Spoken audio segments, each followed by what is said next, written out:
This is FE Peer Review. The date is September the 25th, 2021. Crime and punishment. Should anti-vax advocacy be a crime? I'm not actually going to answer that question in this video or even offer an opinion. I'm posing the question because it came to mind due to some news that came up yesterday.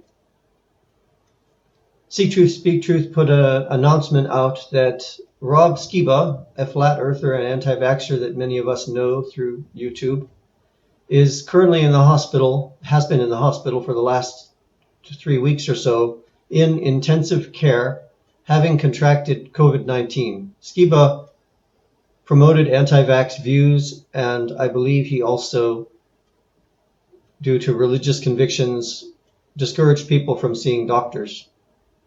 I left a comment on See Truth, Speak Truth's channel. I also dropped by Rob Skiba's channel and left him a comment. I wrote, "Thanks for this. I left him a note wishing him lots of strength. I don't wish him or anyone harm.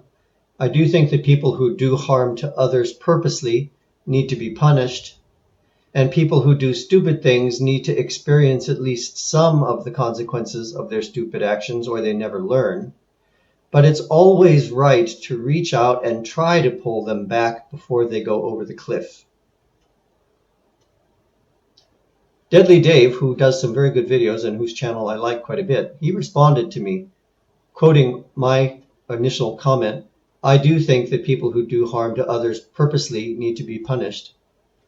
He responded with, "Tough position. How do you separate punishment from harm?" It's a good question. Punishment is not the key, in my opinion. Education is. This position has gaping holes too, I acknowledge that. I think that punishment should probably be a very last resort, though. That was Deadly Dave's comment, so that got me really thinking hard. Thanks for the thought-provoking comment. I like your work very much. People who commit violent crimes, for example, go to prison. Is that harsh? I'm not advocating whippings and other medieval torture.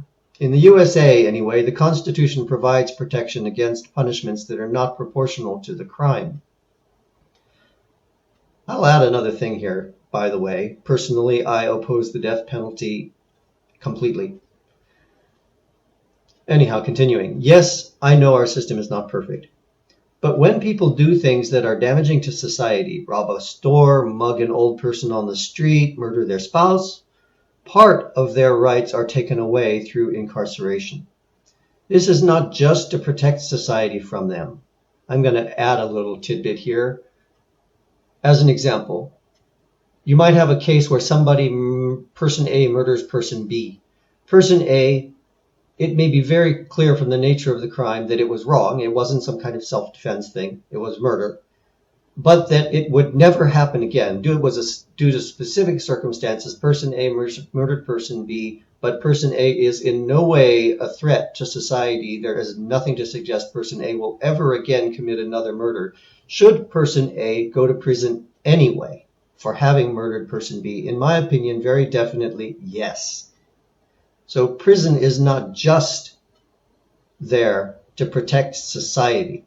This is not just to protect society from them. It is to establish that there are social norms which cannot be crossed without consequences. Ideally, the prison experience should include some kind of help to those people so that they can eventually return to society as productive, law-abiding members.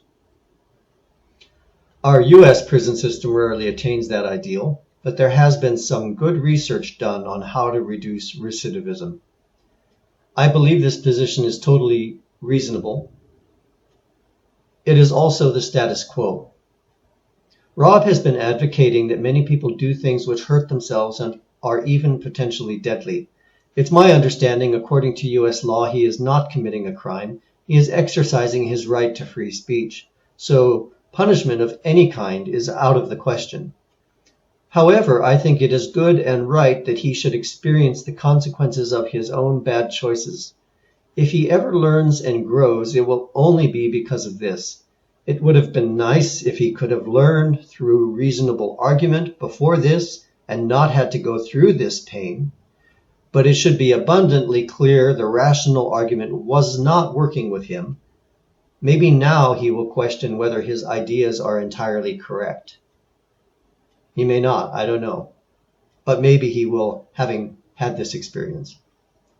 That leaves us with the question of whether advocating actions that harm people, anti-vax, anti-mask, etc., as Rob did, should be against the law. I'll rephrase that, should advocating these types of actions be against the law? It's a tough one that hinges on what are the limits of free speech. There are limits, such as libel, incitement to violence. That's a huge discussion, more than you can cover in a comment. It's one that our society should be looking at closely in the follow-up of the 2020, quote, election fraud lies and the anti-vax movement. Feel free to share your thoughts in the comments if you wish, or not, if you wish not.